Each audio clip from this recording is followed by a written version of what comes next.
안녕하세요. 캐나다 아빠예요. 오랜만에 인사드리게 되네요. 사실 한 6개월 정도 영상을 올리지 않았어요. 이유는 몇 가지가 있는데 우선은 제 유튜브 소재가 고갈되었다라고 할 수 있겠네요. 제가 유튜브를 시작하고 생각보다 많은 사랑을 받아서 단기간에 제가 기대한 혹은 노력한 것 대비해서 굉장히 많은 분들의 사랑을 받았어요. 물론 아직 굉장히 조그만 채널이지만 저에게는 굉장히 과분한 사랑이었고요. 그러다 보니까 컨텐츠에 대해서 욕심이 좀 많이 났었어요. 어떤 컨텐츠를 찍어야 사람들에게 더 사랑받을 수 있을까? 좀 더 현실적으로 이야기하면 조회수나 좋아요 같은 것들을 어떻게 하면 더 많이 받을 수 있을까? 이런 것들을 고민하면서 계속해서 시간을 보냈었어요. 그러다 보니까 아이들하고 놀러 가거나 혹은 지인들하고 모임을 가질 때도 이걸 어떻게 컨텐츠로 만들 수 있지 않을까?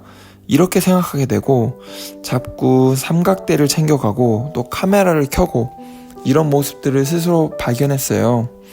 그래서 이거는 좀 아니지 않나? 이런 생각들을 스스로 하게 됐고요.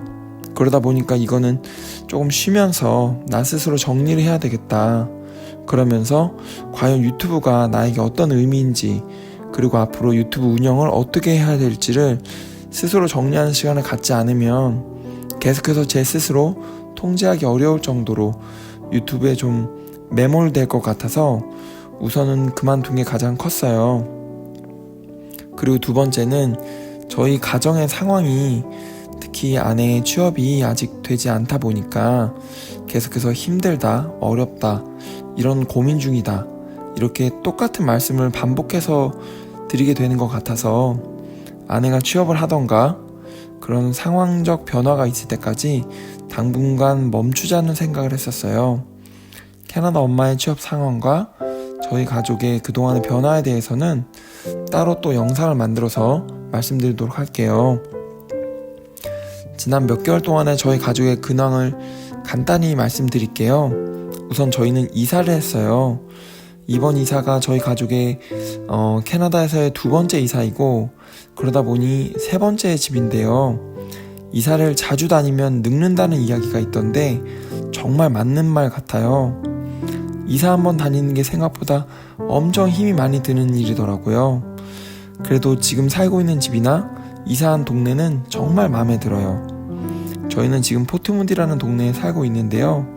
살아보니 정말 아름답고 좋은 동네 같아요. 산과 바다, 또 호수가 같이 어우러져 있는 자연이 굉장히 아름답고 멋진 곳이에요. 집에서 정말 몇 걸음 가다 보면 이제 바로 지금 보고 계신 산책로가 나오는데 영상에서 보시는 것처럼 정말 숲이 우거진 그런 산길이에요. 그래서 나나랑 산책하기에 너무 좋아서 저희 부부가 자주 같이 다니는 코스예요. 그리고 차로 한 5분, 10분 정도 가다 보면 번천 레이크나 벨카라, 라켓 포인트 같은 여기 분들은 다 아시는 그런 하이킹 명소들도 많이 있어요. 두 번째로 저희 아이들이 학교를 전학을 했어요. 아무래도 기존에 다니던 학교랑은 위치가 멀어서 전학을 했는데 저희는 사실 굉장히 걱정을 많이 했거든요. 기존 학교에서 아이들이 적응을 열심히 해서 어렵게 사귄 친구들도 있고 이제야 조금 익숙해졌는데 또다시 헤어져서 새로운 친구들을 사귀고 새로운 학교에서 적응을 해야 한다는 것이 너무 걱정이 되었어요. 그리고 아직 저희 아이들이 영어를 그렇게 잘하지 못하거든요.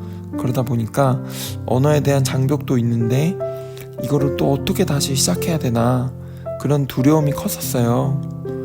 그런데 저희랑 친하게 지내는 목사님 부부께서 어떤 말씀을 해주셨냐면 아이들이 처음에 캐나다에 와서 다닌 학교는 언어적 장벽이 너무 높아서 그러니까 쉽게 이야기해서 영어를 굉장히 못할 때 다녔던 학교는 어떤 아이든지 소극적으로 변할 수밖에 없고 그리고 그런 소극적인 모습이 친구들 사이에서 각인이 돼서 나중에 영어를 잘하게 돼도 아이의 소극적인 모습이 그대로 친구들 사이에서의 아이의 모습이 된다고 하시더라고요.